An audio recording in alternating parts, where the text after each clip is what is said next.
તમે મને જાણ કરી પહેલાં કે આજે તમારા ભાઈ ભાભી જોડે જમવા જવાનું છે, એટલે જાતે ને જાતે જ બધું નક્કી કરી લેવાનું એમ? કઈ ખુશીમાં પાર્ટી આપી રહ્યા છો?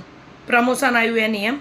કોણ તમારું સારું જોઈને રાજી થાય છે તો આટલા આજે હરખાઈને ઘેલા થઈ પડ્યા છો? પૂછ્યા વગર કંઈ બી ઠોકમ ઠોક. યાદ છે ને મને કેટલી હેરાન કરતા હતા? અત્યારે 2 પૈસા ભાળીને બધા હગા થવા આવ્યા છે. તમારી માને પારો નતો ને હાવું બનવાનો, એટલો તો એ હરખ ઘેલી નતો મારી જેઠાણી બનવાનો પારો.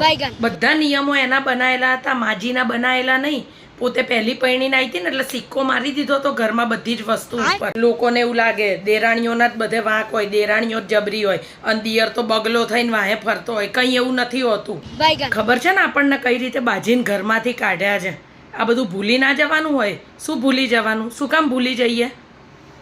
જુદા થયા ને તોય બધા સગાવાલામાં કહેતી ફરતી હતી કે મારો દિયર તો કે બાયડી ઘેલો છે ને એને બૈરી કે ને એમ કરે છે. બાયડી ઘેલો જ તમારો ભાઈ છે જે આ કે ને એમ નાચ્યા કરે છે. અમારા ઘરમાં જ છે ને, સાચું તમને કહું તો મને કોઈ હરખ શોખ જ નથી. અમારા ઘરના ચોપડા ખુલે ને તો મને તો માથું ભમવા માંડે છે. સાચું જીવન બરબાદ છે. કેમ આપણે આ રિદ્ધિ વખતે, શ્રીમંત વખતે એણે કેટલા બધા તાઇફા કૂટ્યા હતા અને એની મન માગી વસ્તુ એણે છે ને પહેરામણી લીધી હતી મારા મા બાપનો જીવ બાળીને. આ તો ઓછી નથી લુચ્ચી, આ તો કહેવાની જેઠાણી છે. આ તો હૈયા ઉપર ભજીયા તળે ને એવી બીજી સાસુ છે.